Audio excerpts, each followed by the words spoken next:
just sit back and enjoy some randomized shenanigans going forward. We're going to get started here in just another couple seconds.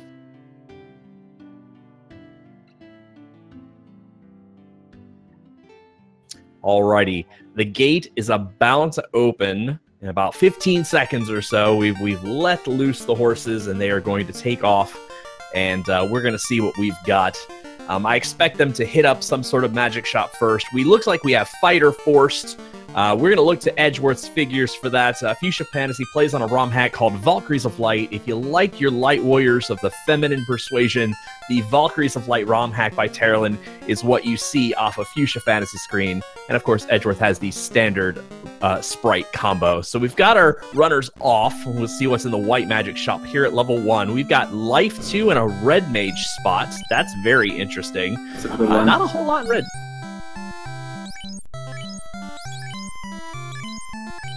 Not a whole lot in the black magic there. We got Fire 2 and Bane. It'll get the job done early, but that Life 2 is going to be huge. Edgeworth's taken the 2 fighter combination. What do you think of that? I like it. I think 2 fighters is a good offensive strat to use, because you never know what the end game's going to have. One of the benefits, particularly about this seed, is that the Life 2 is in the top slot, which makes it usable by the red mages now and by the fighters later. So he's definitely going to get some added benefit there of being able to cast Life 2 late game, provided he finds the tail in a good spot. Absolutely. I'm always a big fan of Life 2. Especially when the knights can use it as well, because that's extra safety and protection, you know, on that last final trip when you're down to try to get to chaos. So we've got really just high five action all over the place. They're literally in step as they find the very first ribbon within the first 3 chests of Temple of Fiends. That is a good find there. That's a great find. Great find. So we're going to see what Garland gives us. Lately, Garland has been kind of a pushover. I'm kind of hoping he pulls out some sort of crazy, nasty shenanigans, because he can every so often. But it looks like Melee's on the table here.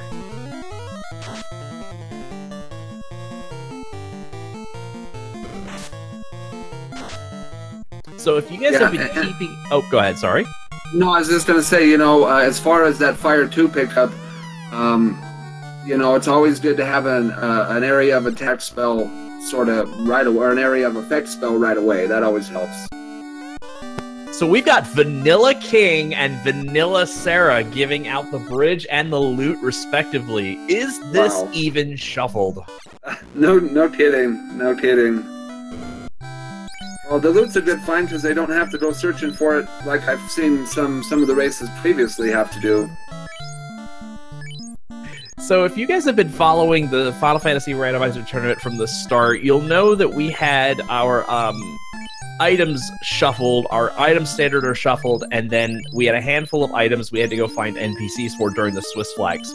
Now we've added what we call the full NPC shuffle, which means the items that you would normally expect to get when you turned in items can also be randomized for other key items. So when you turn in the crown, you may not get the crystal for it. And so it's going to be interesting to see what our runners find where. As a consequence of the number of items we've put into the pool, there are now 4 chests that may contain a key item. And so our runners are going to have to go out into the world and find where these 4 items may possibly be. And finding the bridge early means we might have to go digging for something important later. Yeah, that's exactly right. That's exactly right. And also, I think that it kind of depends on the order that they get those key items in. That's also going to dictate, I do believe, what path that they are going to take. Speaking of taking different paths, here's a very tiny route divergence right here. Fuchsia opting out of the treasures in Matoya's cave, just 2 cabins and a silver helmet, while Edgeworth kept his silver helmet. It's be interesting to see if he needs that defense, maybe just a little early on.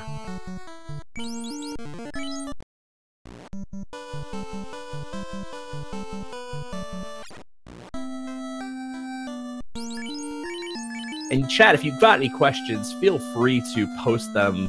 We will certainly do our best, and the community who is in here, tournament racers and other community members, can answer your questions as well. Question in chat, when you turn in the crown, will you always get a key item under these flag sets? Yes.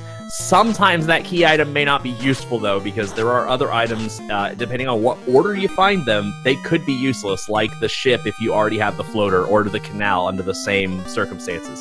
So we've got pirates in a canoe as our runners continue to high five here. How do you fit 9 pirates in a canoe? I honestly do not know. Yeah, no, it must be a big canoe. Well, that's a good find. Now that they've got canoe, that kind of opens it up a little bit. We kind of expected that. I really expected the ship. That way we would really not have had any randomization up to this point. So we got Fire 3 in the Black Magic Shop and Exit in the White Magic Shop. A couple of pretty good pickups. Exit's going to help them negotiate some of these dungeons a little better. Absolutely.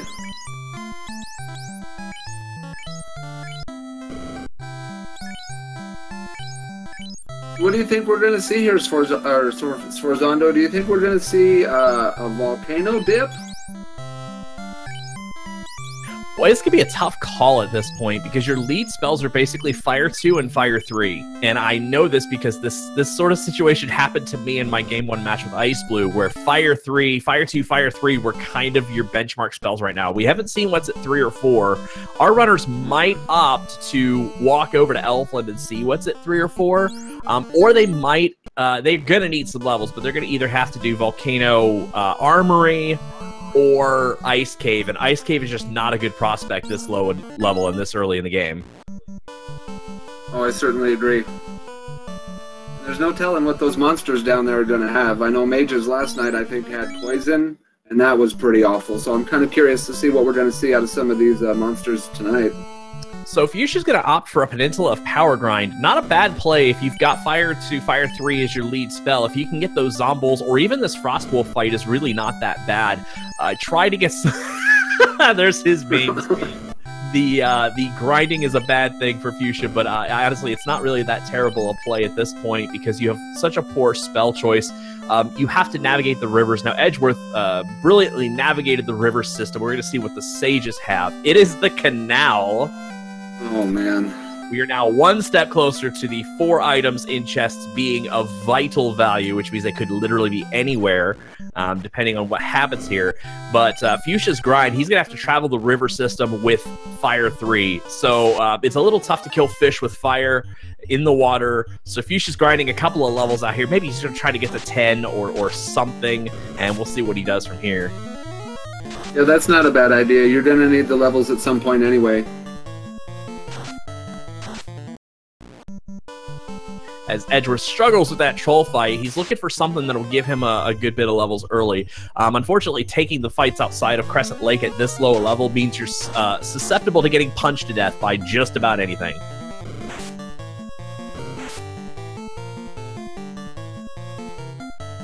Yeah, I wonder if Edgeworth is going to do a 3-man leveling strategy. No, he got his Black Mage back up.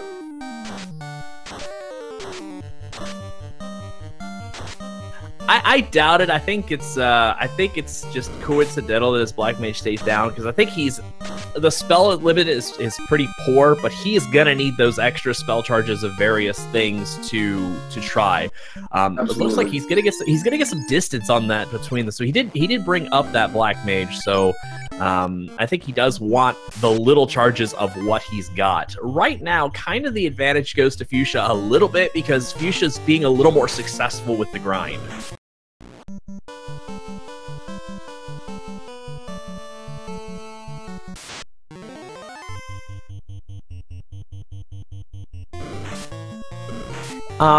Drumboard is in chat asking if this might be a gamble to grind. It's tough because you have Exit at 2. Volcano is a tough call because you have Fire 2 and Fire 3. I mean, about the only thing you can kill really in the Volcano successfully in that is probably the Peds themselves, which would be really nice if you could get them, if you could predict them pretty often. Otherwise, everything else in the Volcano is pretty tough against fire, as these giants are pretty tough against Edgeworth right now. Yeah.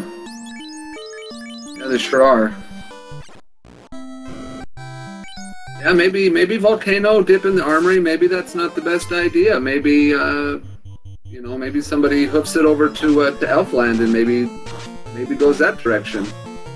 It's a tough call because you know, you don't have the spells really to support you in Volcano. If you could get the run rate, you could exit out, just blitz through without getting levels. But unless you find like a big sword, I mean, you know, I think Fuchsia's probably right here in grabbing a couple of levels now. He may end up putzing over to Elfland to see what the spells are now that he has the levels to cast them.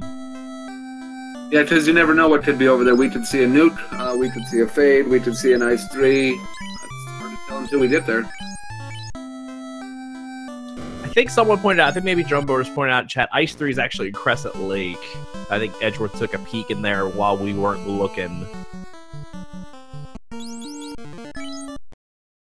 And Edgeworth is going to head over to the Elfland shop before checking anything else. I think he wants to see if there's anything of value over there. He's got a little bit of money and a couple of levels now.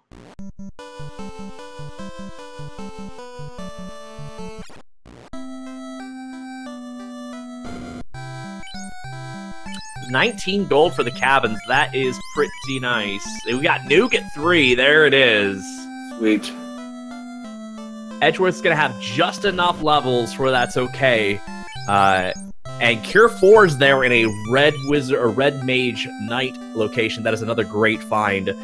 Right now, I'd actually have to give the edge to Edgeworth for getting just enough levels to be able to cast that nuke on both of his caster classes, while not overdoing it in say, the way Fuchsia did. But Fuchsia's actually going to go right for Ice Cave. This is an interesting play.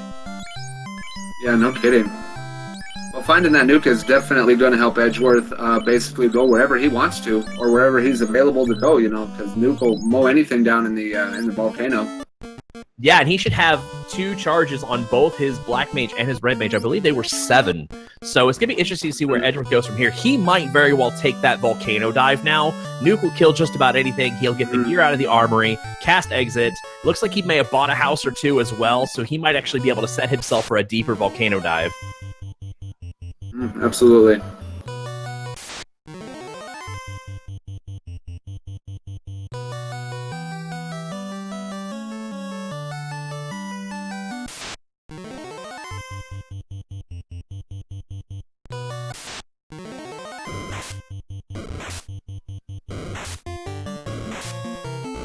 If you guys joined us from watching the Salty Fry Lord Fizzlebeef match, you will know this Ice Cave was quite treacherous for our runners. Since we've got Edgeworth also going to the Ice Cave right now, it looks like he's just going to go right for an incentivized item. There's an incentivized item at the end of the Ice Cave. We're going to see what that is, and it looks like Edgeworth's just a little farther behind. Where Fuchsia has levels and hit points, Edgeworth has the nuke spell, so it's going to be interesting to see how our runners fare. Exactly. Yeah, I'm curious to see what's gonna happen too. We don't have any armor on Fuchsia's side. We have an early ribbon for both of our runners, and then we have a silver helmet. Not that it's important, but we do have a silver helmet on Edgeworth's side, so we'll see how he responds. Fuchsia has about 3 levels on Edgeworth, but Edgeworth has nuke at level 3, so we'll see how that factors. DM Stewart asked in chat, what is an incentivized item? So basically, our item pool of items that we're looking for to complete the game includes the ship, the bridge, the canal, the ruby, the tail, and then any item used to clear the game under its normal functions. That includes the canoe and the floater, all the dungeon required items like the rod, the oxyel, etc. All of those items are shuffled, and then a handful of points are specifically designed to give you one of those key items. And so the Ice Cave is one of those places under these flags that is designed to give you one of those key items at the end of the dungeon. Yeah, it looks like Fuchsia got the flame sword in the volcano. You mean here in the? It must have been one of those chests here in the Ice Cave. Ice Cave, yeah. What did I say, volcano? No, that's wrong. Ice Cave. That's a good pickup, though, because that's going to help him tackle some of these monsters. He didn't previously have a weapon other than maybe store-bought, if he did store-bought. I know Edgeworth did store-bought. The Wizard Staff's not a terrible pickup, but it's not really getting a lot of use in this flag set. The Wizard Staff casts the Confuse spell on the enemies, and it's typically only used to confuse Carrie, one of our dungeon bosses. And it's funny, I've seen it when she's killed herself a few times. That's kind of amusing. It's always great when you can land a Confuse on Garland. He kills himself pretty easily. Yep. so far, not to commentator's curse, but here it comes. The ice cave has not really been that treacherous for our runners yet. No, I haven't seen anything that they can't handle right now. And we've got our first chest item. It is the rod. It helps us dive the Earth Cave early. That is something I know Fuchsia is not going to like because, as Fuchsia says, friends don't let friends dive Earth. But unfortunately, so far, the progression leads in that direction. But we still need to find a ship of some kind. So that's what we're keeping a lookout for. I wonder if we're going to have Vanilla Floater. That would be a shame. Yeah, it would.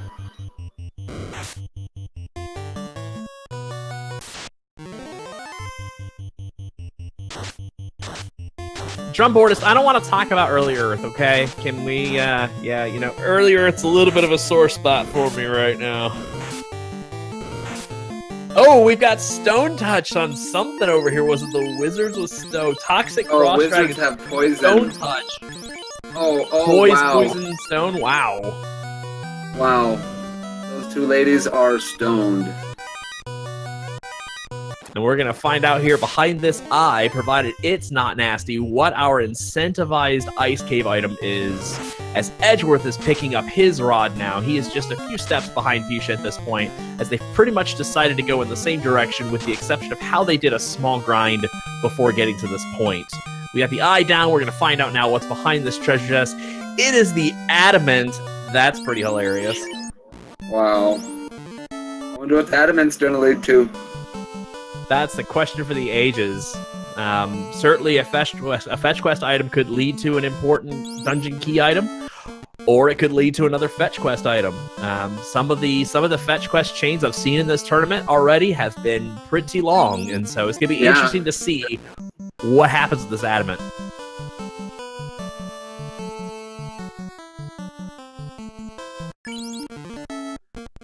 Yeah, this is when I really enjoy watching these matches, just to see what their strategy is going to be, to see what's available, how they read that, interpret that, to figure out where they're going.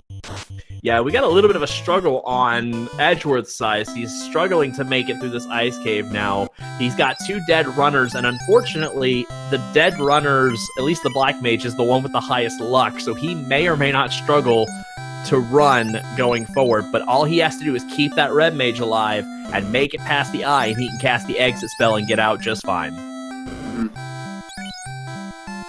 Yeah, see, there's our Ice 3 at 6, and I think I didn't see much in White Magic in 6, and so, looks like Red Mages may or may not get a win, depending on how you feel as we get Fuchsia coming here. For the first time, he is making his way to Crescent Lake. He came from Provoca and the Pop Grind to get right to Ice. This is actually his first visit to Crescent Lake. Yeah, it is, and it looks like Edgeworth actually found the black shirt in the ice cave as well, so a couple of good pickups in there today. Yeah, the black shirt's not going to be bad. You could put it on characters who may currently not be doing anything, like a White Mage or something like that.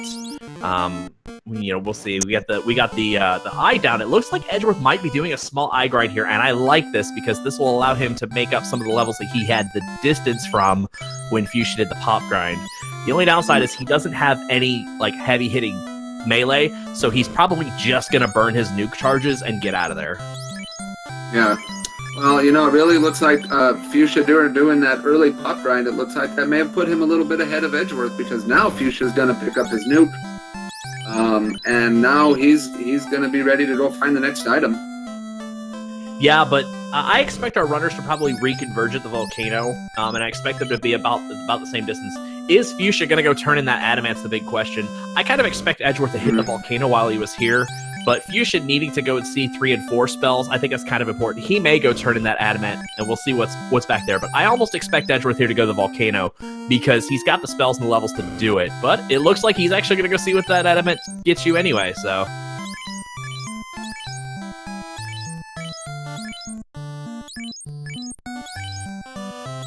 What do you think these runners are hoping for when they get over there, Sforzondo? Oh, I mean, if I'm a runner of this, I'm definitely hoping for the floater. I mean, most definitely. And it's the floater is one of those things that puts you in a very good place. Even if your spells may be bad, it opens up so many locations to check to get items. It opens up dungeons that are a little easier potentially to do than some others under certain circumstances. So I definitely, if I'm a runner, I'm definitely looking for the floater to be here, especially considering you walked all this way. Yeah, no kidding. Now, if you're a viewer of this, it's the TNT. That's pretty funny. If you're a viewer of this, you probably don't want to see this end in a floater because you want to see them go through and you want to see them struggle, and you have a little bit of that schadenfreude inside of you that wants to see them suffer. Oh boy! TNT from the dwarf. Oh man, TNT. All right, and that's quick hop, skip, and a jump over to Narek, and there's the crystal. Interesting.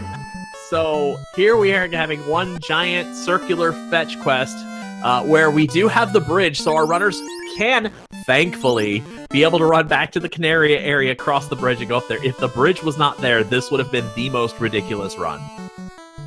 Yep. Yeah, Drumboardist, you're absolutely right.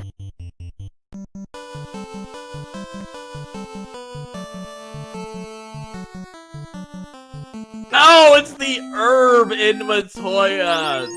Man. Matoya has the dankest of herb.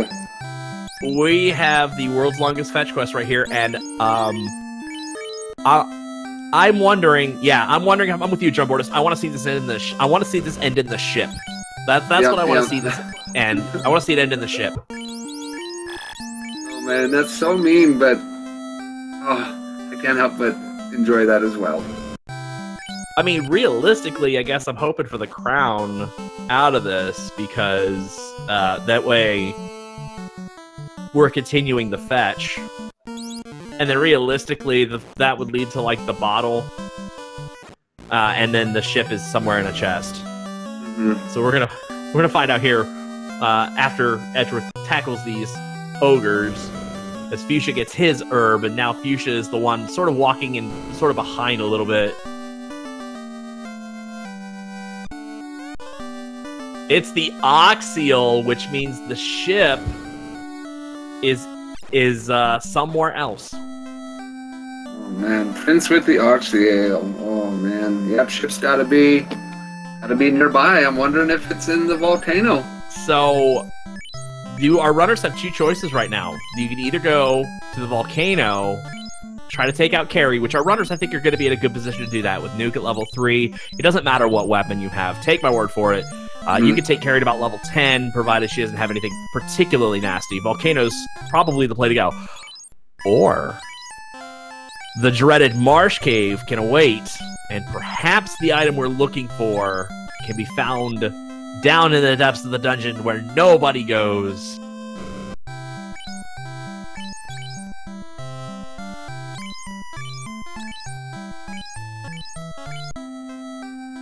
Well, let's see what they do here.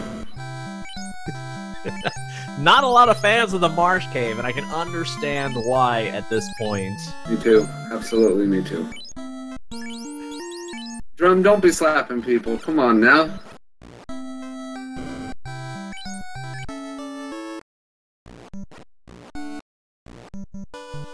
So it looks like they're both going to make their way. Here comes the high five. They're making their way back to the volcano. That is likely the direction they are heading in, and it is absolutely hilarious because if you watch this VOD, they're probably in lockstep for, at least 20 or 30% of this run. It's pretty funny.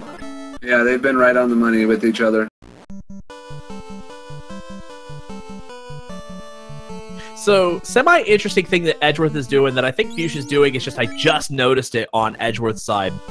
And as he is power cycling back to the top of the encounter table. If you think of the encounter table as like a deck of flashcards, and you read the card, and if it meets a certain threshold, you get into a fight. Sometimes you can go through several steps and not have an encounter out of the very first power cycle. So when you power cycle, it basically puts that deck back in its order, and you can take that first overworld run a long distance. And so in this particular case, you can see our runners doing a lot of that power cycling to get that first encounter, as we've got an unrunnable Pede fight. Good pickup for Edge, but it's going to be interesting to see if there's any shenanigans. Yeah, and it's really great when you get a hero run at the beginning of the monster cycle, because then you can just cycle through it and hero run the whole game. It's fantastic.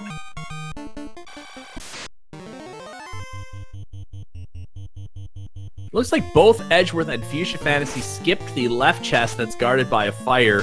We've got back-to-back Pede fights. We're going to see the back-to-back Pede fights on Fuchsia's side as well.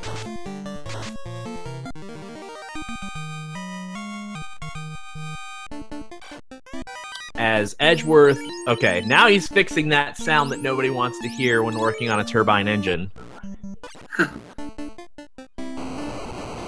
Matters for Zondo, you don't like the poison sound. Oh, you know, it just grates on you a little while. Yeah, it sure does. Yeah, Drumboardist and Willbloth were talking about the experience of the Peds. They're very good early on, but unfortunately getting a singular Pede on Fuchsia Fantasy side and being unrunnable is a bit of a setback. Edgeworth redoing the power cycle while Fuchsia just runs back, doesn't exit. This could be advantage Fuchsia, but I mean, we're talking like minor advantages, perhaps. At this point, there is no clear... Our runners have done exactly the same thing. They've been in lockstep for the last 25 minutes, basically. A couple of minor divergences, but they've each done exactly the same thing. There's no difference in these two runners now, and they're within 10 steps of each other. Yep. And a rare Pede running away. Folks, I have now seen everything. Wow. Wow, I've never seen that before. Our stat percentages have remained the same from the Swiss flag, so our enemy stats are randomized somewhere between 67 and 150% of normal. I guess that means that the Pede's morale skill rolled on the low side. Mm-hmm. Thank you. Yes, Drumboardist, as I mentioned at the beginning of the match, Fuchsia Fantasy is using what is called the Valkyries of Light ROM hack. That is romhacking.net, and it is Terralin's ROM hack, where if you like your Heroes of Light to be of the female persuasion, that is a simple visual... Well, I don't want to say it's simple. Terralin's put a lot of work into this, but it's just a visual sprite ROM hack. That is the only thing that has changed on that. Is perfectly valid for running on the tournament because it does not affect any of the gameplay that you see. And so, like I said, if you like your Warriors of Light in the feminine persuasion, romhacking.net, Valkyries of Light is the name of the ROM. Thank you, Drumboardist, for posting that in the chat. Also, while we've got a little bit of a, I want to say, break in the action, we're checking the armory right here. If you are new to Final Fantasy Randomizer, we certainly want to invite you to follow our Discord channel. That is where you can find all the latest news and discussion on Final Fantasy Randomizer as we find our fire ship in the armory of the volcano. There it is. It should be in the volcano. All right. It should be posted at some point here, but feel free to give our Discord a follow. We are inviting new players every day, and so we want to make our community bigger and better, and certainly if you feel like you want to join this community, give our Discord a follow. In addition, feel free to give Speed Gaming and its auxiliary channels a follow. Huge thanks to Cyclone GU for doing our restream and hosting our tournament on Speed Gaming 2. Feel free to give Speed Gaming the channels a follow. Also, give these two runners a follow. Fuchsia Fantasy and Edgeworth both run randomized games, old school games, great stuff from both of these runners. And yeah, I think that's all the ranting I have. Is we really just found a ship down there in the armory. Important, but we'll see what our runners decide to do from here. I think they should just go ahead and dive down to carry. They've got the means to be able to do it, provided they have enough houses to replenish their charges. Yeah, and they're already there. It's, you know, it's a good idea to go down there and see what they can do.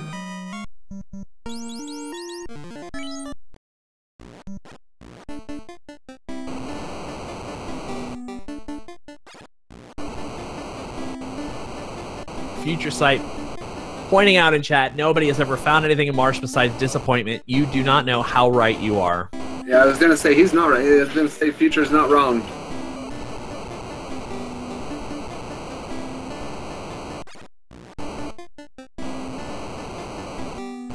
Yeah, so our ship opens up the possibilities of hitting up the Earth Cave and the Sea Shrine. In addition to finishing this dungeon, our runners have 2 more chests in the world that could contain a key item, and in fact, there's only 2 items that are going to be questionable. One of them is the tail, and I say it's questionable because a lot of times it's worth finding. Sometimes you can do the dungeon without the tail, but the tail's going to be a questionable find. The other one's the ruby, which really only gets you 4 treasures at this point. Although technically, it could get you to Sarda, and Sarda could have the floater, which is always funny, although I don't think I've ever seen it. We always talk about it, and it always almost happens, but a Sarda floater, I don't think ever happens. Was that the chime? I think that was the chime on Fuchsia. That is correct. So we've got our 3rd chest item. Glad they kept digging here in the volcano. Yeah, I bet Fuchsia's happy about that. That's definitely a needed item to get to where you need to go.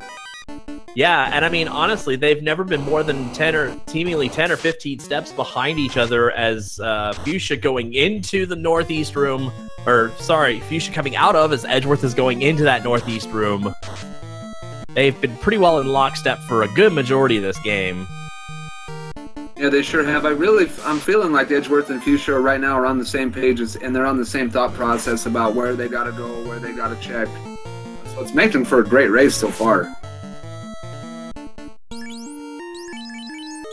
Yeah, that level 1 life 2 being made a great use by our runners, by Edgeworth. As Fuchsia Fantasy skips the red D chest. We'll see if Edgeworth skips it as well.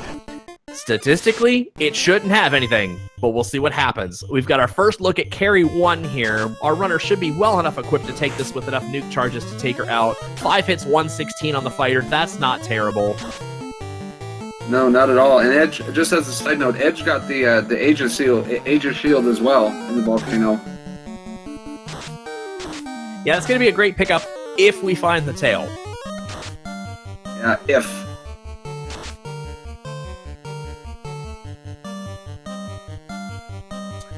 One thing interesting to note, we have found 3 of our 4 loose items in chests already at the 31-minute mark.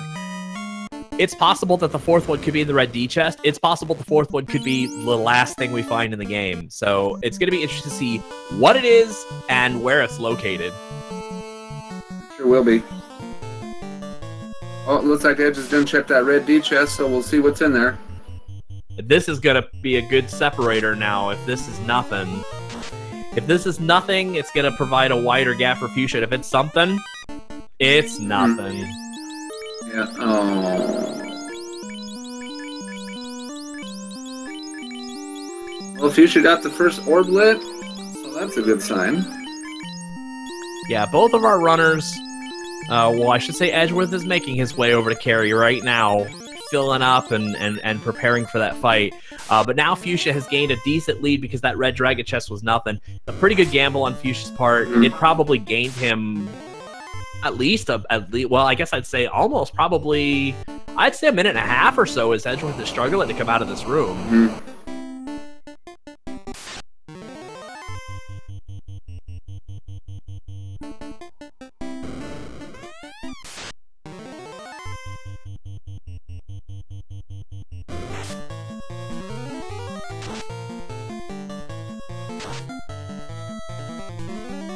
The rule of the ship, by the way, the ship's location is actually placed based on where you find it. And so it is going to be in the inner harbor of the closest of where you are. So if you're in the volcano, it actually will appear at Elfland. If you were in Ice Cave, it would appear in Provoca. So it's interesting that our runners do need to know that. At the beginning of the tournament, when we were finding the ship kind of early and we weren't realizing where it would spawn or where it was supposed to be located, hopefully Edgeworth knows where that ship is. I'm pretty sure he does, but it is one of those things. We've got Fuchsia and Castle Ordeals now. Castle Ordeals is our other incentivized dungeon. At the end of this dungeon will be a key item of some kind.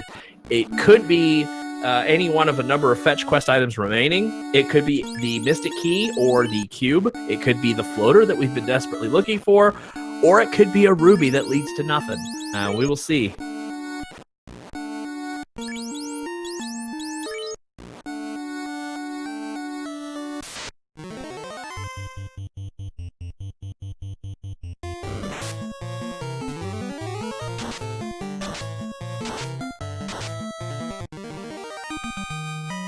Looks like Edgeworth knows he's heading in the right direction for that ship. We'll see where he ends up going. Fuchsia had decided on Castle Reveals, which wasn't a terrible play. Like I said, there's an incentivized item at the end of it, and a strong likelihood that it's usable. Hopefully.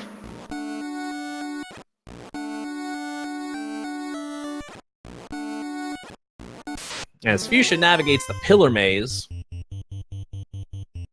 we'll see if any of these other enemies have any major malfunctions.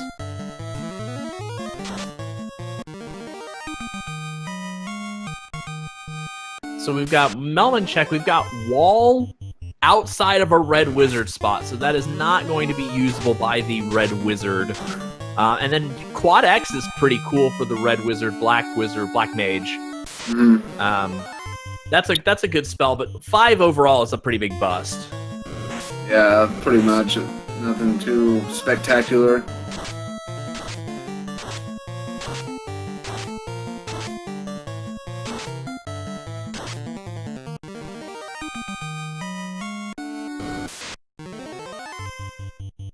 We've got Fuchsia. One of the things we didn't talk about at the beginning of the game is that Fuchsia opted to bring a thief. Oh, his nightmares have poison damage. Oh, gross. No problem. That red wizard has, or that red mage has life 2 for days. Yeah. And that's why I liked it in that early life too. For situations like this, couple people fall, no big deal. You pick them right back up and you keep on going. You don't leaving, go back to the clinic to get your guys back. You just keep on moving. You know, and here comes a little underrated thing. I'll talk about his thief in a second, but Fuchsia almost lost to the exit boss there. One of the dangers of having exit in there is he made a couple of menu inputs around looking for that life 2 spell. If he had clicked that A button just a little too early, he would have accidentally cast exit. As we've got a cube in Castle Ordeals, still not leading us to the floater. Now it looks like they may have to go hit the waterfall. I think that's what I would do if I were Fuchsia. You're already in the area. You've got that canoe, hit up the waterfall cave. You've got exit, no problem. You can also check buyable items. There are 2 buyable item locations here in Onrak and at the caravan. Yeah, but I think we're on the same page. A trip to the waterfall to see if the robot's done. I think that's going to be a good play. I think you have to. If you've got the ship and you're just sailing around looking for whatever, this is a proximity check, and I like it. Also, the monsters here can be of good levels. If you get the 7 cockatrice fight, or the 7 perilous fight, that's a good one. You know, there's actually the single gas dragon fight. That could be a good fight. We don't see a whole lot of it anymore, but it could be there. There are a few high value. If you get more than 2 wizard mummies, that's a pretty good value fight at this level. It absolutely is. And especially some of those monsters, if they roll weak stats, then I don't see why, like the zombie dragon or that last one, I don't see why you wouldn't do a couple battles on that one. Yep, the only thing you gotta watch out for is if you're going to grind that zombie detail tile is what we call the step-off encounter. And so while you're encountering that fight, you have to step off that tile and step back onto it. And so when you step off of that tile, there is certainly a risk of getting into a battle with something else. But sometimes it can be worth the risk, or sometimes you'll not see it at all if your grind is short enough.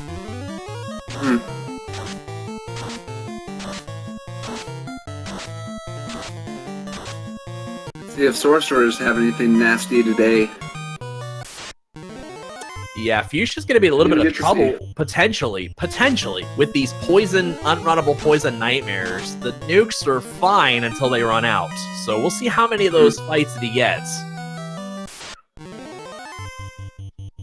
Yeah, I think that's the worst thing we've seen so far as enemy things, skills.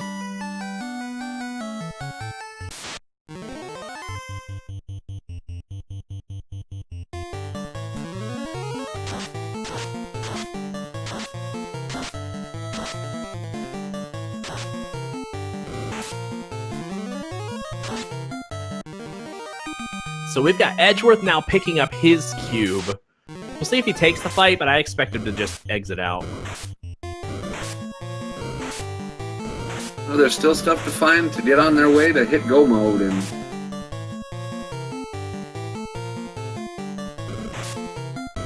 so I'm looking over what I've been keeping a sort of a log of what has already been found and what is more accurately what is left to be found. This waterfall cave, we're looking for the floater, but there's really only a 1 in 5 chance that it's the floater. It's gonna be interesting to see what it is because we still have the 1 in 6. We still have the Mystic Key, the crown, the bottle, the slab, the ruby, the tail, and then the floater. So it's actually only a 1 in 6 chance that this could be the floater, give or take. And it's the bottle. ooh. We got the bottle and waterfall. So that's going to be a fetch quest we won't know the answer to. We won't know what the end of that is without finding the floater at this point. This game is just one giant fetch quest. Absolutely. So you know what this is leading to now, right? Well, I mean, I guess it's looking like we're going to have to hit up that... We need to hit Sea Shrine. While you're here, that's probably not a bad idea. They've got their Oxeals. They've got what it takes to beat Kraken in terms of nukes. We haven't seen a whole lot in armor or weapons, but it's going to be interesting to see if our runners decide to go after Kraken now, which is a proximity play, or whether they hit up something like Earth Cave, which is a better level. I don't know how to word this because I don't like the Earth Cave.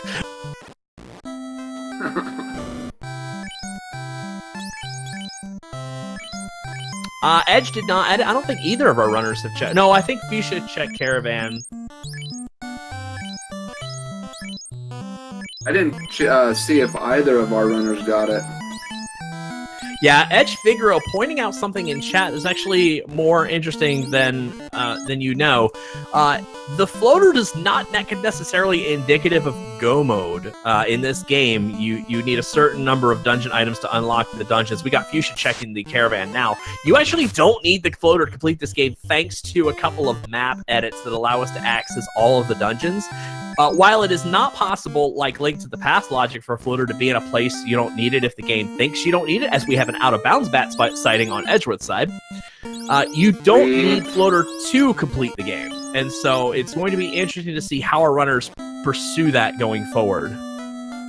And having the airship really opens up pretty much the majority of the locations if you didn't already have them. And we also know now, thanks to there being nothing at Caravan and nothing here at Onrak, that our buyable item is also in Gaia. So we're going to actually get to look at what 2 of the items are in Gaia with Bottle and the buyable item. So we know the buyable item is not the floater. We know that the Bottle and the slab, which we've yet to find, are not going to lead us to the floater. We have the Mystic Key is our dungeon, based go mode left. I think the odds are pretty good the floater is our 4th loose chest. I better hope our runners are checking every chest along the way, and it sure does seem like they are so far. There are a handful of possibilities, because we have 1 chest left out there that we don't know what's in it. And we have 2 fetch quest items left in the crown and the slab to find. Of course, we have to... Oh! Who's Nostradamus right here? Give me some props. Ding, ding, ding, ding, ding. We have a winner. And we have a high 5 floater grab on the Kraken side as Edgeworth is now thinking about his life choices at this point. Well, that's definitely going to help. So this means... So we still have our bottle to turn in. We have our buyable item. We have the ruby and the tail that are out there still. So we have 3 incentivized items and 2 3 fetch quest items and 2, sort of end result items. Which means one of our fetch quest items is actually going to lead to another fetch quest, which is going to lead to the ruby or the tail.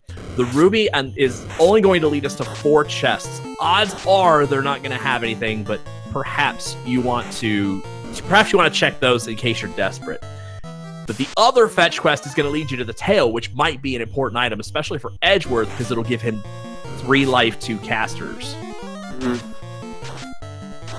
Oh, with Edgeworth having 2 fighters, I think he's going to want to find the Sun, the defense, the Mazmune, Vorpal, Katana, not Katana, but I think he's going to want to find some of those.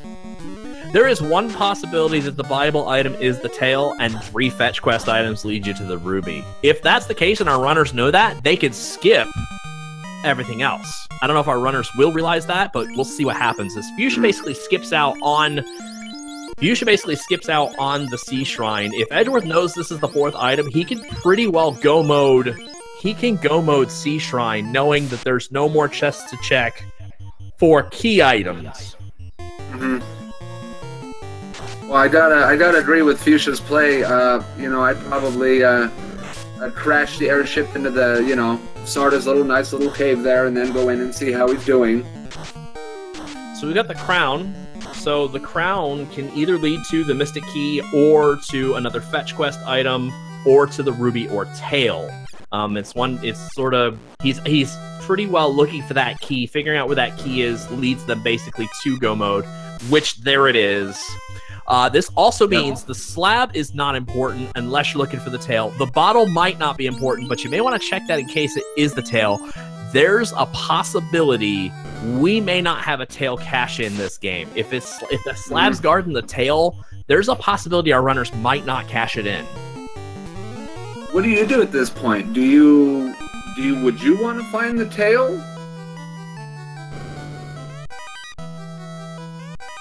I mean, I would always hope to come across it, especially with having some of the endgame stuff that only, you know, the knights can wear.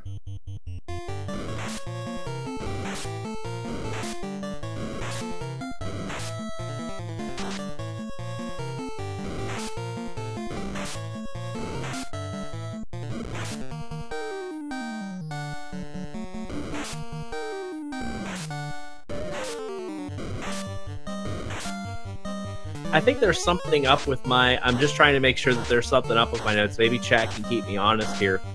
We have to turn in the bottle still, and we have the slab to find, and then we have the ruby and the tail, and we found all 4 of our items. I'm trying to rectify this because I don't know where the slab is, and I feel like the end of the bottle has to be the slab because there's no more chests to check. Unless I'm forgetting an NPC or a place that hasn't been checked yet.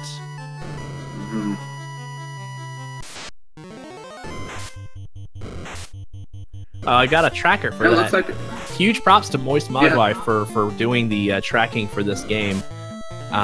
What haven't we seen yet here? So we know that the slab will lead to something, but the vendor item. That's what I knew we'd forgotten something.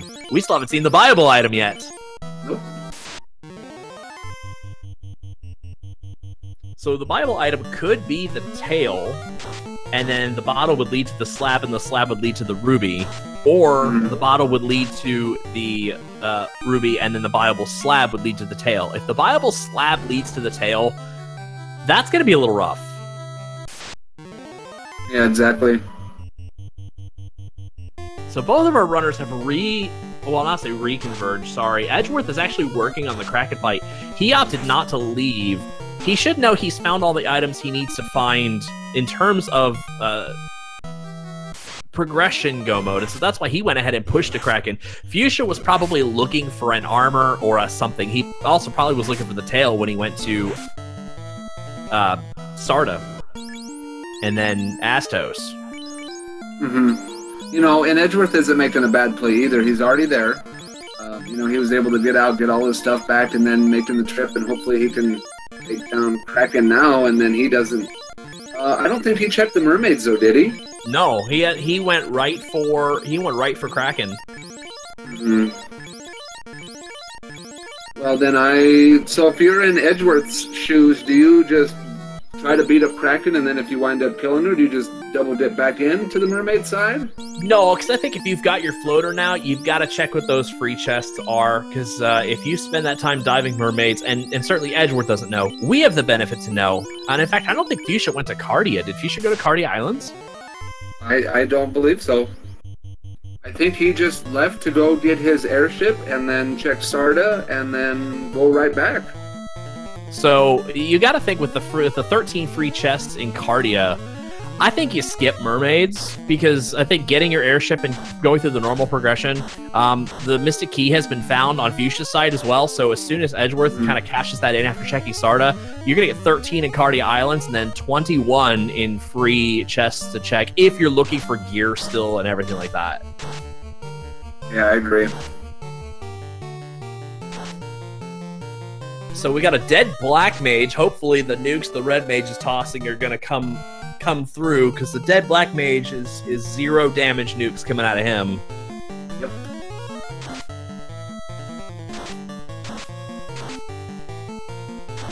Kraken's sort of playing with his food here. Yeah, I was gonna say, I don't think the black mage is dead. I just think he's giving the floor a pep talk. It's always hilarious to me that the black mage dead sprite looks like he's like paused after hitting the ground, like his feet are up in the air, as if he just nosedived into the ground. Because we've got Edgeworth lighting his second orb. There he goes, cracking down. Yeah, it looks like the black mage kind of tripped, and then they paused it like right when he hit his face, right before he fell down, all the way. And he's probably saying, "You're wondering how we got to this point." Probably so. So Edgeworth now is going to go turn in his floater. Fuchsia's right behind him. Barely small route diversions. Fuchsia went and checked. Sarda was the crown. Went to Astos. It was the Mystic Key. Otherwise, Edgeworth is about to do all of those steps as Fuchsia Fantasy is about on the Kraken fight. It looks like Fuchsia's made it through the Sea Shrine faster than Edgeworth did, though, so this is probably advantage Fuchsia at this point. Mm-hmm. By a little bit. I mean, he's not super far ahead by any means, but no, he's a few steps. And, you know, we haven't even gotten close to getting the Topher yet, and who knows if there's going to be a gatekeeper down there or not.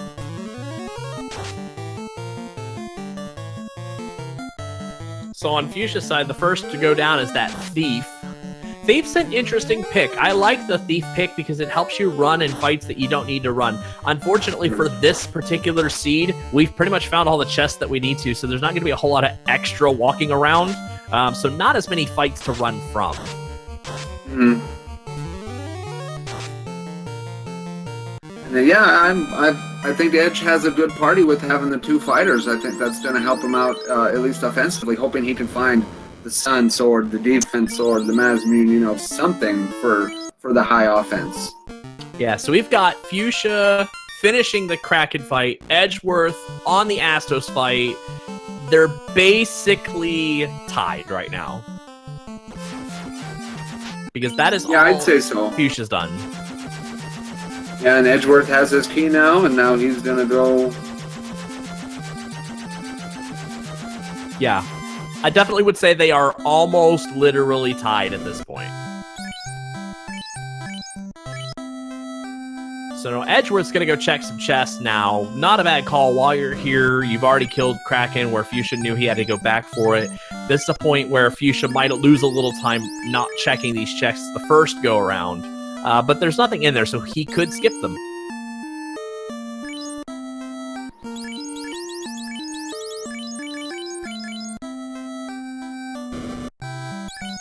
We got that Dwarf Cave check here. We're still looking for a big weapon. Our runners only have 1 ribbon. Narek's pretty greedy. He wants another TNT. I don't think our runners are going to be obligated to give it to him. He already misplaced the last one. There's a Bane Sword sighting. That's a good pickup. Sure is. Not a heavy-hitting weapon like you would expect, but can provide infinite attempts to kill a boss with the least possible percentage chance to succeed. As we have a slab at the ferry. What was the viable item? Oh, viable item. No, what was the viable item? It had to have been the ruby or the tail. Ruby was for sale? Thank you, Fluffy Mittens, in chat there. Which means I was roundabout correct. Slab will lead us to the tail. Our runners are going to have to decide how important it is to class change in this game.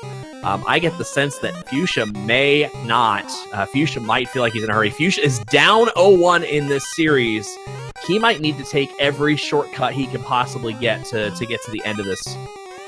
Yeah, I think that's why he went right over to Mirage. He wants to start checking and see what he can find, and I think he may be heading towards Tiamat at this point. Eventually. We know that we're not looking for progression items anymore. We're in go mode right now. We were in go mode, but pretty much once we picked up a Mystic Key from Astos, which was shortly after we picked up the floater from Sea Shrine. Important, learnable white magic. Yes, Life 2 is at level 1 and is in a night spot. Cure 4 is in the 3rd spot in level 3. Level 2, I don't think was a whole lot. I think you said, what was it, Fire 3 was it Provoca, or was that in Elfland? Fire 3 is in Provoca, and that would be for any ninjas, which unfortunately Edgeworth does not have.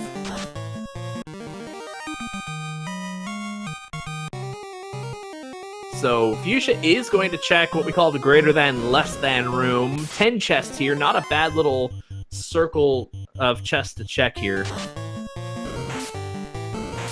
But we know the slab leads to the tail. Our runners have literally found everything with the exception of that translated slab. Whether or not they buy the ruby and check Titan's Tunnel, it looks like Edgeworth is gonna. Edgeworth has bought the ruby. We're gonna see if he feeds the welfare queen, the Titan, to allow him access to 4 treasure chests. Oh man, that's funny. I'm just saying that Titan sits in his cave all day, he sits in his house all day, doesn't do anything, and expects you to feed him. Yep. Gotta feed that ruby habit, and boy, what an expensive ruby habit today. 60,000 gil for that. And we got gold bracelets here for 40,000. Not a bad pickup there. Not at all. Those are normally 50 in the vanilla.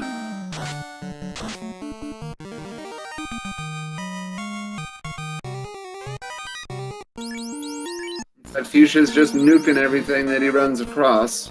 Good strat. So Edgeworth is about to be disappointed to see that the slab is going to lead to the tail. If our runners keep up with any system at all in their minds about what they found or what they've not found, they should know now that the slab leads to the tail. Whether or not our runners decide to go translate that slab and get that tail is going to be... remains to be seen currently. It looks like Fuchsia's heading that way. I think also this is Fuchsia's first trip to Melmond as well. Mm-hmm.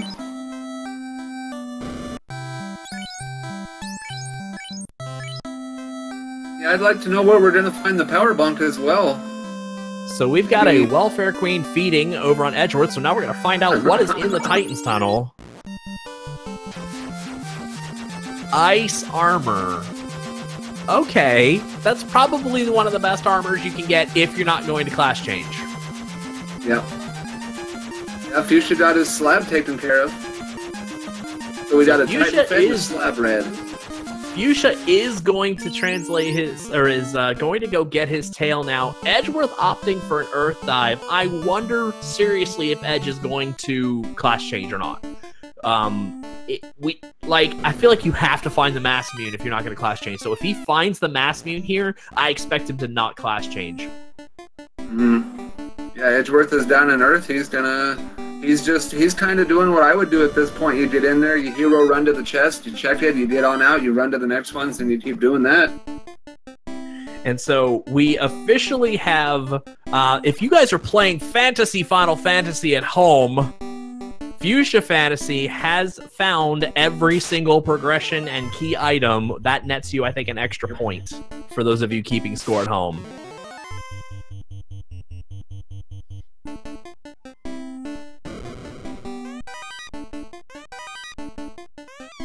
That is true. Edgeworth did feed the Titan. That does net him, I believe, a point. I don't have the scoring system up on another monitor. I don't know if Fuchsia bought the ruby or not. I would think Fuchsia would skip it. I think if he's looking to blitz through and kind of only check the minimum number of chests, I almost expect Fuchsia to skip it.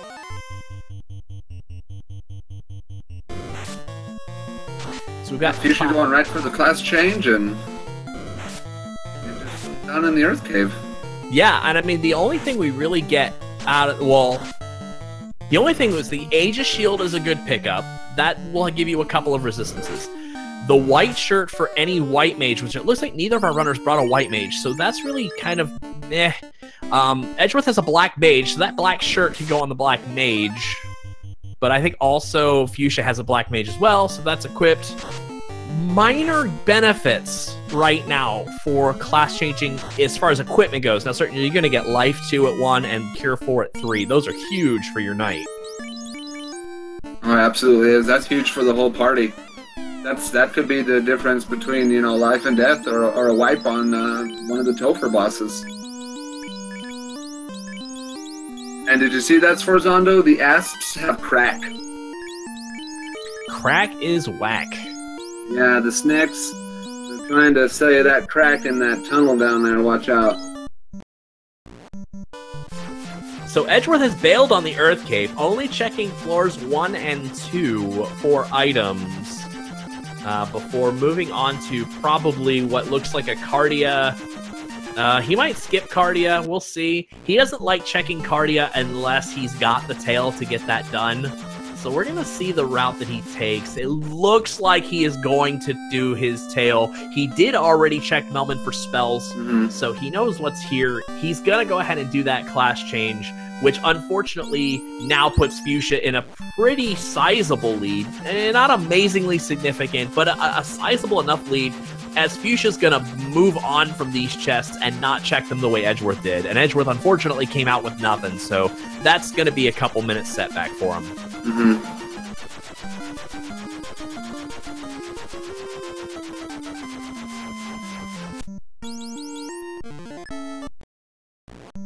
And if you've been keeping score up at home, up until this point, the run has been fairly even. The routes diverged a little bit when Fuchsia left with the floater and went and cashed in Sarda and the crown to the key, then went right back in and killed Kraken.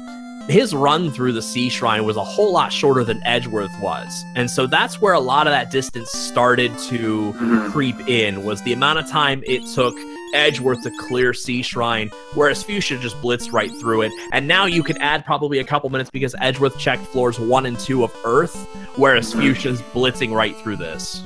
Yeah.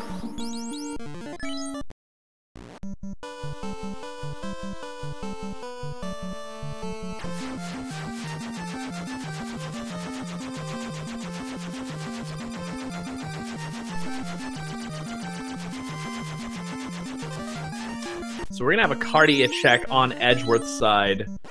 I could have swore, I could be wrong. I may have just turned my back for a second and I missed Fuchsia check these. There's Massa, so I almost guarantee you Fuchsia hasn't been here yet. And Fuchsia class changed. Yeah, I'm not sure Fuchsia went into the Cardia islands like Edgeworth is right now, but I know Edgeworth is really glad that he did. Well, yeah, and this is something that I know Edgeworth likes to put off until he has the tail. And so that's why he went to get his tail, because I think he wanted to check these chests. And he usually likes doing both of those things at once. Fuchsia came in, class changed, and then bolted. So now we've got a sizable weapon for Edgeworth, whereas we still don't even have a sizable weapon on Fuchsia's side that I have seen. Ice Sword, I think, might be Fuchsia's big weapon, and we still don't have a Power Gauntlet. And if I remember right, I haven't seen Temper yet either. I haven't either. Unless, of course, I just happened to look away. I don't think I've seen Temper or Fast, so I don't know if Fuchsia's really in a good position to skip these chests. Both Temper and Fast are at 7. Thank you so much, chat, for keeping me honest there. Oh, you're right, I did see Fast. Yeah, I think Fuchsia definitely bought it on that Black Mage or something. I think he definitely has it. I do remember seeing Fast at 7. I guess I must have missed it completely then. Yeah, I did see the 7 was in Gaia. The Fast was in 7. Was it? Oh, Temper and Fast were on rack? Oh, I guess I'm wrong once again. Thank you, chat. DM Stewart, I could have swore I saw it at I saw when I was at Gaia.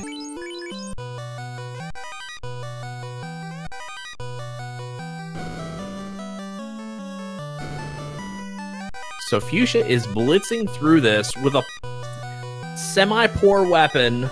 Like, he'll blitz through the Earth Cave, no problem. The question is going to be, what happens for our end game? Yeah. So we've got a little bit of an audio switch here. We're going to switch the audio over to Fuchsia Fantasy here. Well, and I think that's something that these two runners need to be thinking about, and I'm sure they've been thinking about it for a while. Like you said, sort of that end game.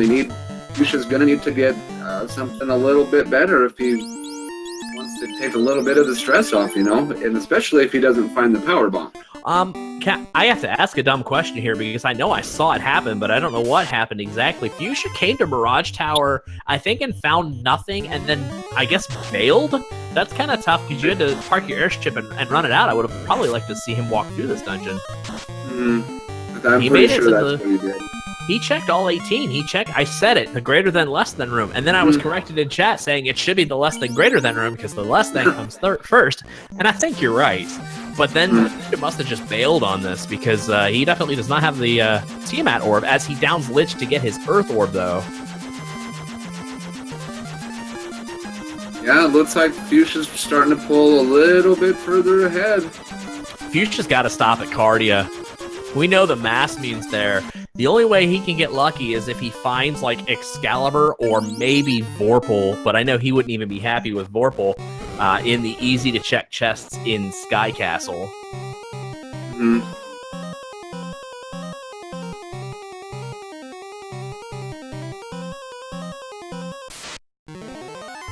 So we've got another high five at this point, but Edgeworth is heading down, whereas Fuchsia's going up. Well, that'll make, what, 3 or 4 high fives now that we've seen? Oh, goodness. I mean, aside from the points where they were in lockstep, yeah, they have been pretty well in sync for most of the game together. It's only been divergent in the last 20 minutes or so. That is correct, Smashy. You're talking about Excalibur. One of the consequences to NPC Shuffle is that the Blacksmith, when you turn in the Adamant, now has an incentivized item, and Excalibur is not in the incentivized pool. So it does push Excalibur to an outside chest, but we don't count it. I don't count it as part of the incentivized items because Excalibur will always be in a chest somewhere. So it doesn't get treated like the normal incentivized items, but is sort of penalized because what normally gave out a non-incentivized item now does, which just shoves that into the pool.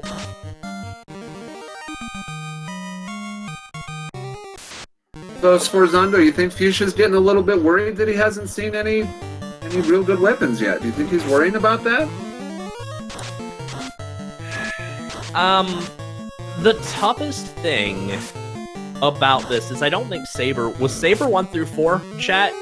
Someone let me know if Saber was 1 through 4 in the Black Magic spells, because otherwise he has no means of buffing attack power at all. No fast to increase number of hits, no temper or temper at 7, I should say. He's going to need more levels. Okay, so we've got Saber at 3. The only problem is that Ninja got it a little late, so I think that Ninja's actually missing a charge that they should have. There's Excalibur in the Sky Castle. We'll see if Fuchsia's about to skip it or not. Is Fuchsia going to skip this? Because our runners are kind of high-fiving at this point, but Fuchsia's acting a little bit like he doesn't have time to check chests. Is he going to walk right by this Excalibur? Well, you know, is that going to hurt him in the end game not checking some of these? Because we don't know what's in him, and if he doesn't have the power bonk, temper, fast, any of that type of stuff, what if he runs into a high evade boss down in Topher? He's going to be in trouble. I don't know, but there's a little high-fiving going on right now as they were both on 2F together. Edgeworth checked the right side, got the... What was that? We've got a Power Gauntlet sighting. That's probably going to work for Fuchsia. That's in what we call one of our free chests. You can check those chests in that room without encounters. Most of our runners will check those last 4 before walking out. So Fuchsia, you have to go get those 4. Okay, Fuchsia's checking all of 3F. This is a good play. He should get his power bonk here. Good. Well, he's gonna need it because unless he gets lucky and finds something else laying around. And taking this Rocco fight's pretty huge for getting levels. No, the odds are fairly strong that Fuchsia's not going to skip. He's not going to check the other chests in 3F and skip the last 4. I almost promise you, commentators guarantee right here that he's not going to skip the power bonk. All right, guys, it's time Let's get those Bless RNGs out in chat. Edgeworth is only about a handful of steps away from the Bridge of Destiny. If you want to see a war mech, get those Bless RNGs up in chat right now. Let's see if our big metal chicken, our mega ultra chicken, comes out to play today. I'm always excited to see war mech. Let's see him. Come on now.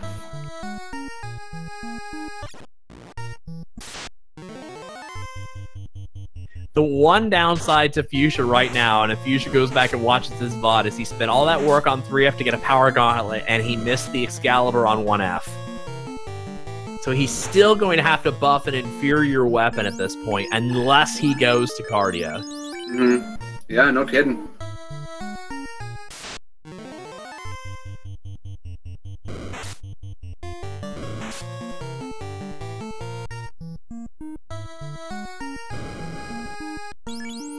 So we are getting our first look at Tiamat 1 as our runners are oh so close together. I think, Fuchsia, you can put those Bless RNGs back in chat as well for Fuchsia. Fuchsia diverted his route a little more than Edgeworth did. So where Edgeworth did not see a war mech, it is certainly possible that Fuchsia is going to see one. Hi, Falconic. Shout outs to Falconic.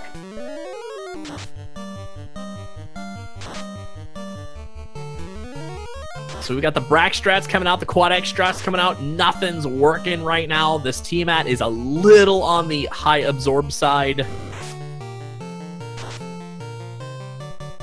Yeah, he is. Oh, and we get the broken to pieces on Edgeworth's side. Down goes Tiamat.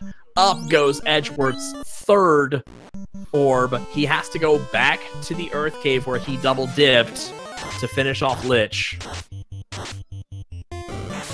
Yeah, he sure does. It looks like, yeah, that's... Oh, man. He'll get back there and get it done. Ooh, heirs have cremate. I love cremate. It's my favorite skill. But in all seriousness, it's not even that... it's really tough to see what's going to happen here because Fuchsia has Power Gauntlet, or, yeah, Fuchsia has Power Gauntlet, Edgeworth has Power Gauntlet, but Fuchsia's working with an inferior weapon in the Ice Sword. He may put it on his ninja and make the ninja the melee attacker of the bunch. That could very well be the direction that he is heading in. Edgeworth has Massa and Excalibur with 2 knights, so things are definitely looking up for Edgeworth, but Edgeworth is a little behind in some of that chest checking stuff because he double dipped Earth Cave. He's got to pick up those good spells for his knights. That's gonna help. So we should see a blitz to the Lich floor right now for Edgeworth. We'll see how long it takes him to get there, how those encounters shake out on his way. Fuchsia's going to take on Tiamat as soon as he gets across the treacherous and encounter-laden Bridge of Destiny. I think he's taking every fight on the Bridge of Destiny at this point. Yeah, I think so too, and he's pretty heavy in the encounter table, or he's at the spot where there's heavy encounters in the table now. Yeah, he's definitely looking for experience. The double Nacho fight is unrunnable. I don't know if that 4 Hydra fight was unrunnable. I didn't think it was, but... Will Cleos is asking in chat, no sign of the Game Changer. Yes, we have a Mass Immune sighting. We also have the Excalibur sighting.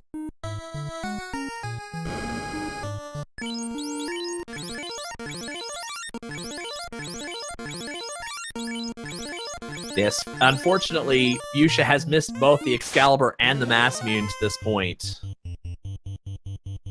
He's got one chance to get Mass Immune if he remembers to go to Cardia Islands, or if he really feels like he's skipping out on Cardia Islands for the sake. But I just, you know, unfortunately skipping out on those free chests could be disastrous.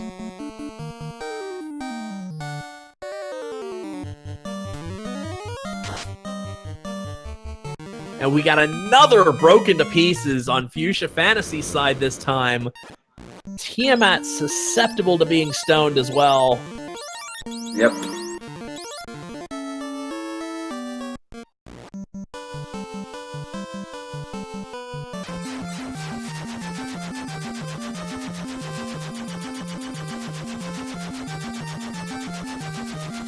Ah, my apologies, chat. I'm sorry. Getting that poison smoke out there.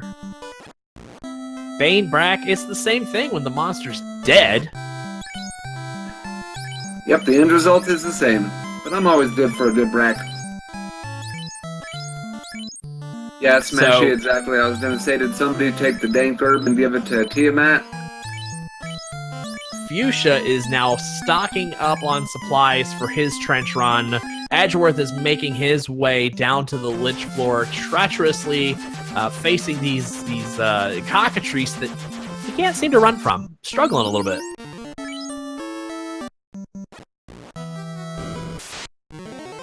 So Fuchsia's going at this with basically the ninja, with a katana, with potentially the power gauntlet. Not a bad play, but he definitely is missing out on Excalibur and Mass Immune.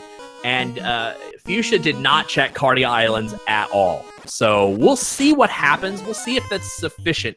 Oh, the Gas Dragon fight's unrunnable. We're going to see Edgeworth do that too, because I almost guarantee you Edgeworth should reset his encounter table. They've been doing it from the top every dungeon, all game. They don't know, or they wouldn't know that it's going to end up in Gas Dragons, but... Yeah, if they got something nasty, it might not end well. Gas Dragons always just have a ridiculous amount of hit points, it seems like. And sometimes, if you're already plenty leveled, that fight just sets you back a little bit. Oh yeah, chat pointing out Fuchsia may very well be grinding at this point. That's definitely possible. I think he has to. He doesn't have that superior weapon. No, he sure doesn't. I mean, do you think Fuchsia just wants to win? It's tough because I feel like Fuchsia could have taken this time to check Cardia as if it were part of regular progression. I mean, even you know, I know he doesn't know what's at Cardia, but Cardia is pretty standard on the progression check, and I feel like he thought he'd get lucky with maybe the more free chests, and then by the time he got to Sky 3F, he thought, okay, well, I don't have what I'm looking for. You know, there are 14 chests up there. He thought he'd get lucky with a sword, and it turns out he skipped 1F where Excalibur was. I just don't agree with not checking Cardia Islands. Yeah, not checking the islands is definitely... I'm curious to see how or if it's going to make it harder for Fuchsia to get down to Chaos and take him out. Yeah, and that's what's really going to be tough. Is Edgeworth probably has an advantage at this point. We'll see what happens with this Gas Dragon fight, because certainly warping out at this point or exiting out puts them both kind of on equal footing. As of see now, Fuchsia's now, I think, because Fuchsia hasn't done any of his Mystic Key checks either, I don't think.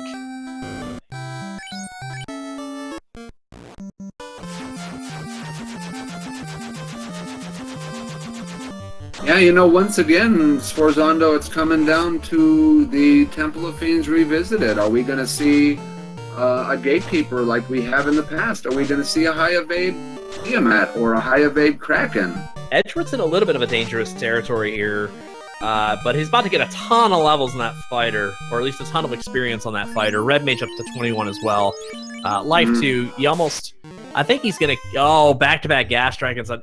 Ugh, oh. You gotta hate that. But he's just going for it too.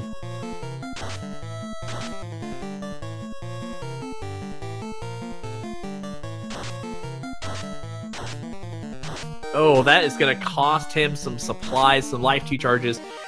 He's got a fair amount of them, but I think you gotta exit. You've just blown 4 of your 8. I almost think you gotta exit and just retake the encounter table where it stands. You know, and that's not a bad idea. If you've blown half your life charges, then that's not going to save you a lot of safety for later. So we've got nothing in the validation chests, and our runners are once again high-fiving a bit. Fuchsia's in a different spot in the encounter table. That's why Fuchsia was able to sort of blow by right there. getting a nice, solid run through this. This isn't exactly where you want to get the hero run, but that was a good hero run on the distance. Edge is going to get that a little later, probably in about 3 or 4 more encounters.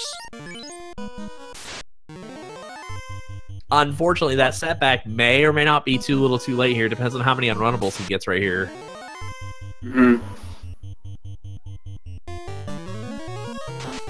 What a race we have again.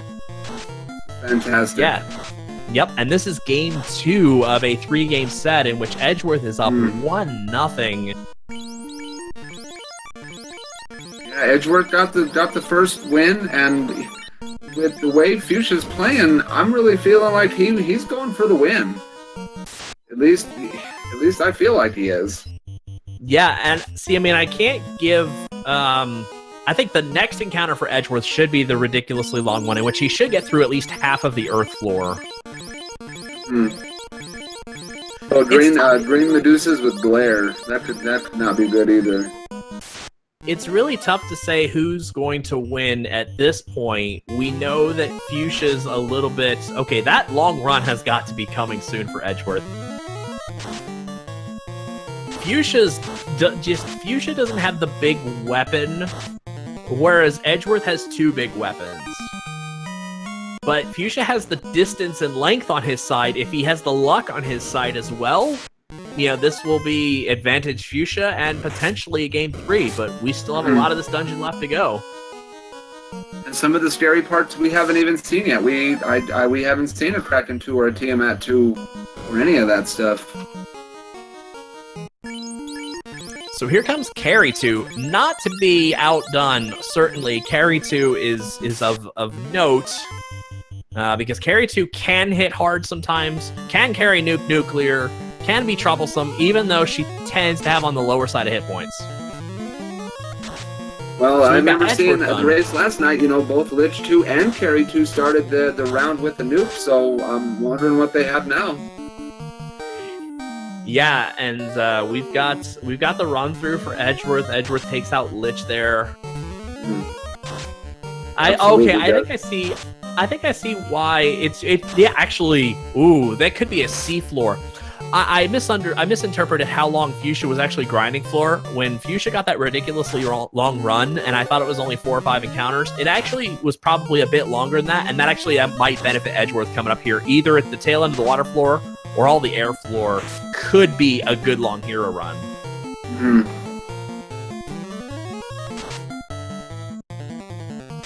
So we've got a bit of high-fiving here in the carry fight.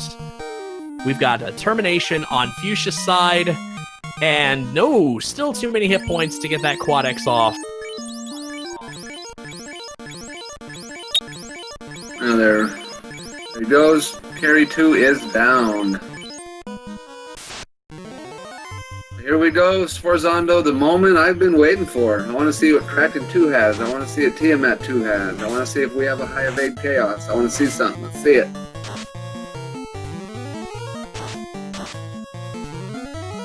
So we've got unrunnable waters. We've got unrunnable waters. Ugh.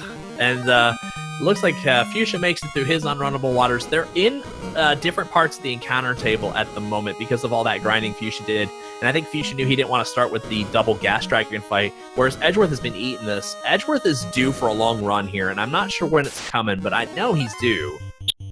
You know, I thought it would have been there by now with all the encounters he's gotten, because it seems like the end of the encounter table is kind of heavy on the monsters.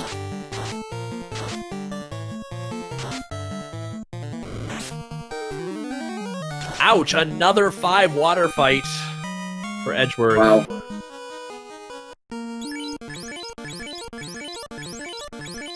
And right now, those are just big resource eaters, is really what that is. It eats time, it eats potentially your nukes, what have you. We've got Kraken on Fuchsia Fantasy side, going all out offense. Oh, no! 2 hits, 6 damage from that fighter.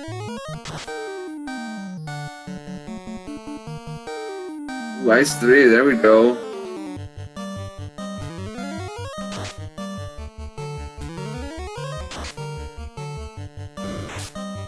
know, and Swarzando, down I've wondered, goes is Kraken related to E Honda from Street Fighter? Because they both seem to have that possible. 1,000-hand slap.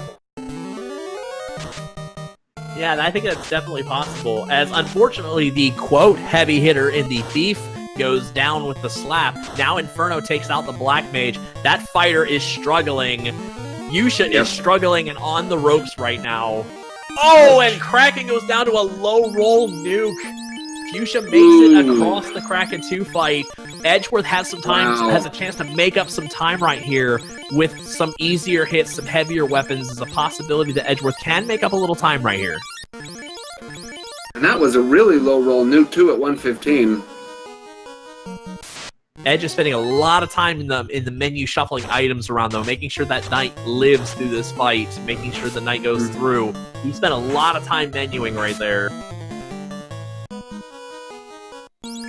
Yeah, every movement counts, every menu counts, everything is really counting right now.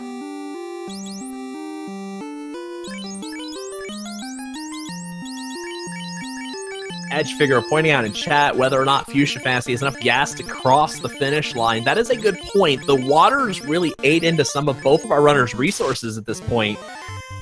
But the Power Gauntlet and the heavy weapons on Edgeworth's side would lean the favor over to that side because of just the ability for melee to be continually renewable. Once you run out of spell charges, I mean, that's it, you're out. I'm wondering if Fuchsia's got a lot of faith in that Power Bonk right now. He's got to get that defense rating up in order for the Power Gauntlet to be effective, because he's going to need several. Oh, yeah. I mean, how many you think? How many are we thinking here? You thinking maybe 10? Is that too many? No, that's probably too many. Usually we like, if you have a big sword, like an Excalibur, you want 3 or 4. Massa, probably 2 or 3. Anything larger than that, you're probably talking 5, 6, maybe.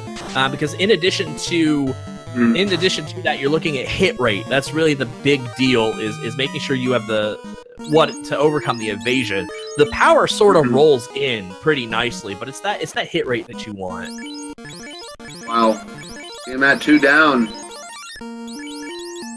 All right, so Fuchsia Fantasy rolling out, Edgeworth rolling in. Here we are. Let's Game see, do we have on the line right here? Yeah, I'm wondering if Chaos is gonna come with the shenanigans. Haven't really seen a lot from any of these Topher bosses or anybody else. No, we haven't seen Nuke. We haven't seen Nuclear. We really haven't seen anything crazy. They've got one ribbon. We haven't seen Bane. We haven't seen Crack. We've seen I think Inferno maybe, but we'll see if Chaos pulls out the stops here. No pun intended for what just came out of my mouth. Wondering if we're going to go to a third match here. If Fuchsia can pull this out, he will force a Game 3 with Edgeworth here in this the round of 16 best of 3 series. We have and both runners only have 1 ribbon too. Okay, 3 hits, 155 is not the worst amount in the world. That's not terrible. Couple temper buffs, couple power gauntlets. You can get that crit rate, or get that hit, get those crits up. Needs to be a little better, but you'll get it. You'll get it. And we got Edgeworth struggling now with the Tiamat 2 fight.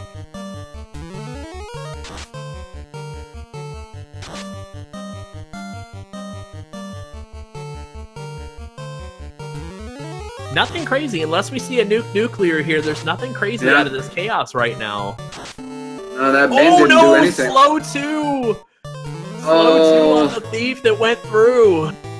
Oh, 3 hits, 3 damage, followed with a nuke. Oh no, Fuchsia's now on the ropes.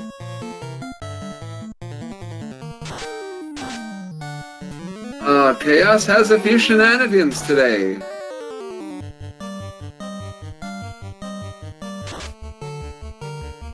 Does he have enough to and get Fire through? 3 takes out the heavy hitter. The heavy hitter's out. Fuchsia is now down to his knight with with Power Gauntlet on the knight on the ice sword. and very little evasion, but a couple of tier 4 charges. We got Edgeworth on the... Oh, no, and the knight is stunned! Was that tier 4 out of Chaos, or did that come out of the knight? I think that was an attempt to come out of the knight there, as Fuchsia takes a wipe. Oh, no. Oh, the gatekeeper. Here's where Edgeworth's finding of the Massmune, of the Excalibur, can come to help him. We know Nuke is a little deep in the table. We know Stop's coming out, and he only has 1 ribbon, so hopefully that ribbon is on his heaviest hitter. Here we go. Let's see. Let's see if he gets the same gatekeeper. Let's see.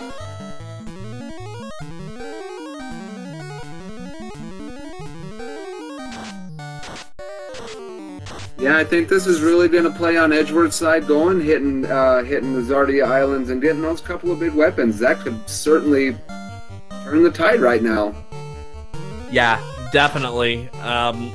You know, I think Edgeworth is just in a little better position to have started this fight. I don't know if that's a result of taking 2 fighters or a fighter and a thief. I think party comp is relatively pretty even as far as that goes. The second knight is certainly helpful in getting those invis charges down while he swings, and he's going to need a little more effort than that 2 hits for 60. Well, Chaos only hitting for 106. That's a pretty light touch right there. Yeah, you definitely want to get those. You want to get those invis charges up to make sure your party's evasion's fine. Because once that nuke's coming, oh, and that second knight goes down with the poison smoke.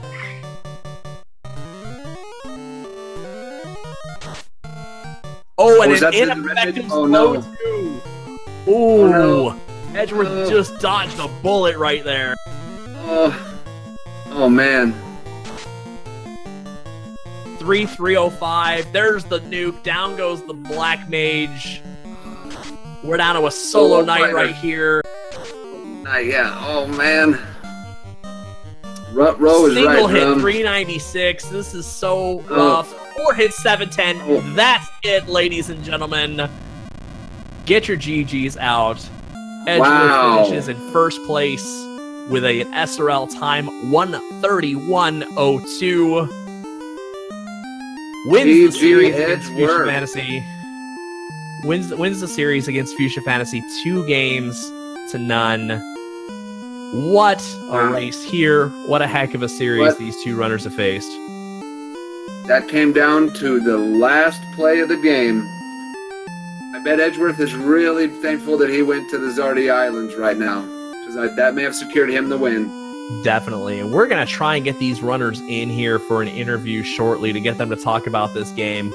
While we're waiting on them to join us, I just want to plug right here on Speed Gaming 2, up next with the commentary crew of Demerit and Silverfire, we will have another matchup for you guys.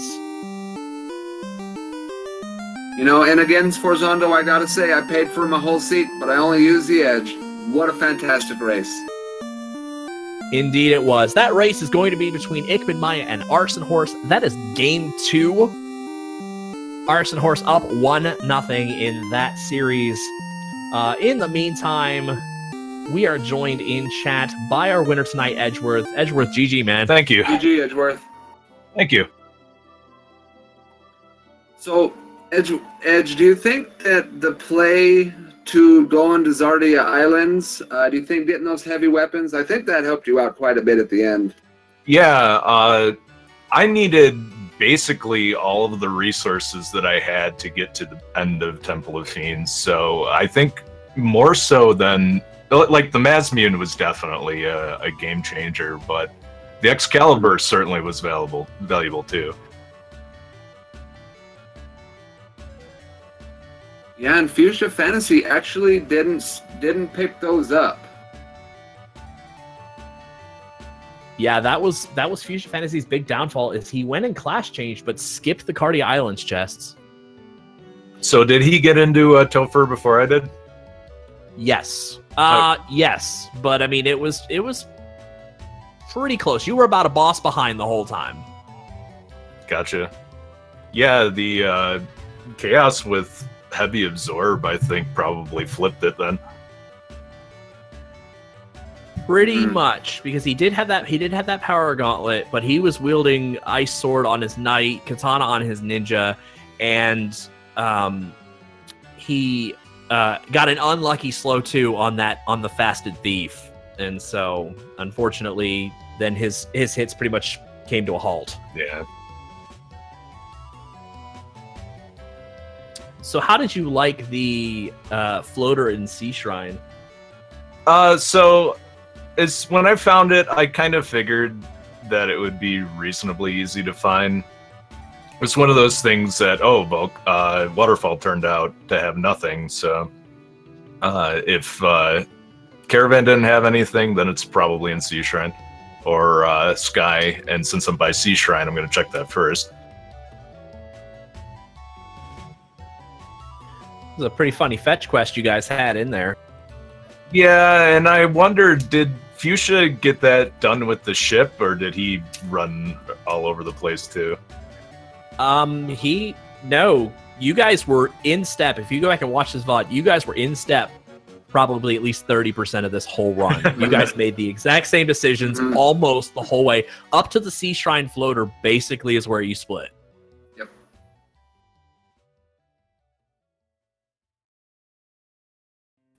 And so now we are joined in the Speed Gaming chat room by Fuchsia Fantasy. GG, man.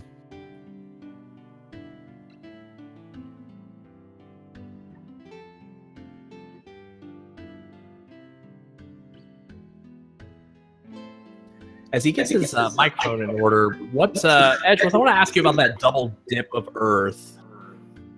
So, I had realized that if I got any extra levels, I was not going to get a Life 2 charge on the night. So that's why I was going to just knock out Earth while I was there, and then I was like, wait a minute. If I get a couple unrunnables in here and it pushes me to 19, it's going to screw me pretty badly. So then I just went and got the tail. Are you there, Fuchsia? I'm here. What did you think about that chaos? I choked. That's all there is to it. I choked. If I put my power gauntlet on a ninja like I intended, I win that fight, and I choked. And I knew as soon as I wiped, it was game over. How come you didn't go check the Zardia Islands? There was no need. I was comfortable with my gear, and I was ready to go with the katana. And I know against Edgeworth, I have to get every speed advantage I got because he didn't finish that far behind my wipe. So you missed out on the massa. Well, gee golly. You also missed Excalibur was on 1F of Sky in the right-hand set of rooms. You checked 3F, which was, probably pretty solid because there's 14 chests up there, relatively impactful, and you needed some of the levels anyway. But you missed out on the first floor chest, at least the left and right rooms. The right room had the Excalibur. Well, I mean, I wasn't too uncomfortable with using the katana with the ninja. I wasn't too uncomfortable with that and the one ribbon. But, check your free chests, I guess. But, I mean, every free chest check. Free chests aren't free. Well, you guys, just so you know, that came down to the wire. Fuchsia, you entered, I think it was about 2 minutes before Edgeworth did. And you guys were, I think Edgeworth was a boss behind until all the way to the end. Well, yeah, I mean, 2 minutes difference, that cardia check, every check you make, it costs time, and the margins are going to be, a few minutes usually, often in these races. So, every check I can save, had to do the class change. I wanted to, hopefully find Massa and not have to do class change, but I wanted to limit the checks that I made, so I did Mirage 1 and 2 with the intention of warping out and getting levels on the 3-man party like I had. But when I didn't come up with Massa, I just said, all right, we got to do class change. That was Wild Goose Chase. Well, my thought was you really wanted to win this race. That's why you just kind of stuck with what you had and just went for it. Because you did have the power bonk after all, so that certainly helped a little bit. Well, it did help, and, that power gauntlet with that, I was okay to go. But even without that, even though it was tier 7, temper and fast would work. I was doing appreciable damage with the ninja. So, I mean, I just misplaced the ribbon and misplaced the power gauntlet at the end because I switched it over to my knight for the Tiamat fight because I don't know why. I think I was going to nuke with my ninja, so I might as well just buff up my knight. And just in case, you know, the knight's survivability is better and she had life too. But I forgot to put the power gauntlet back where it belonged. And that was that. Game over after that.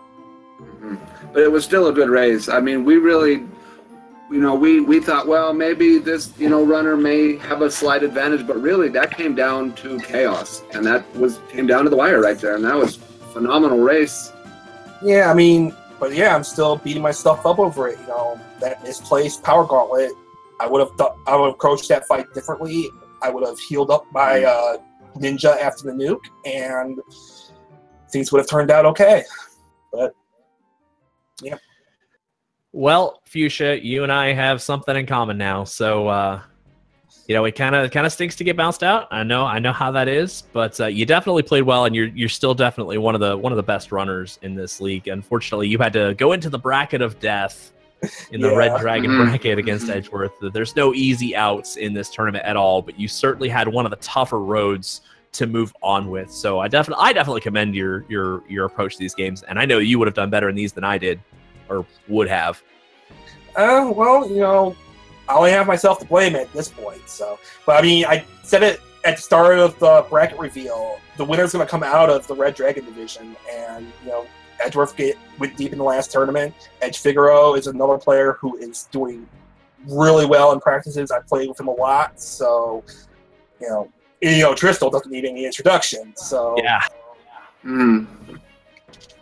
Well, I know I learned an awful lot from this race as far as routing. You know, where you got to go. A lot of it depends on the items that you get, but I know I learned something every time I get to not only watch a race, but do commentary on a race. It's fantastic.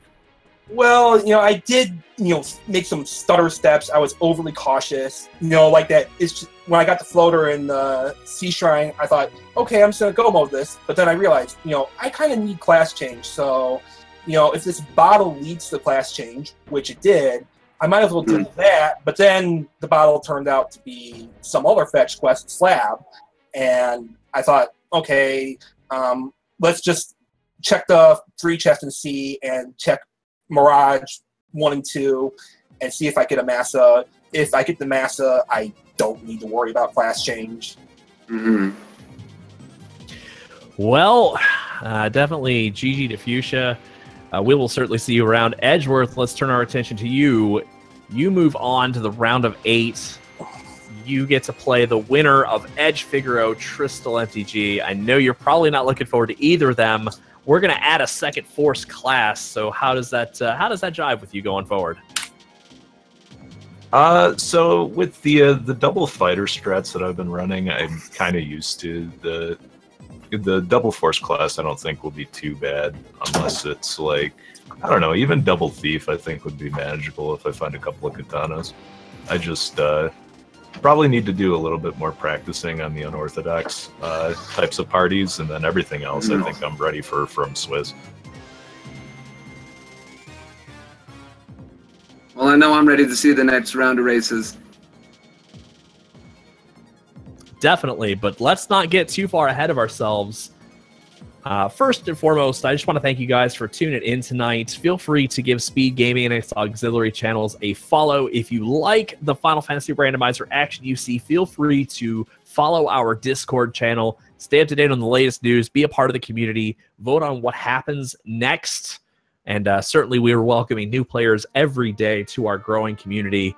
Certainly want to give Cyclone G a huge thanks for doing the restream and not rolling this seed tonight. Huge props to Cyclone for working you do for our little community here. Feel free to give our runners a follow tonight. Moist Mogwai in the tracking. Thank you so much for the good work that you do there. Stay tuned right here. Speed Gaming 2, Arson Horse, Ikman Maya, Game 2, Demarin, and Silverfire on the call. We'll be right back in probably 10 minutes or so. You're not going to want to miss that. For Mr. Versetti, I have been Sforzando. It has been a pleasure. Have a good night and be excellent to each other. GG.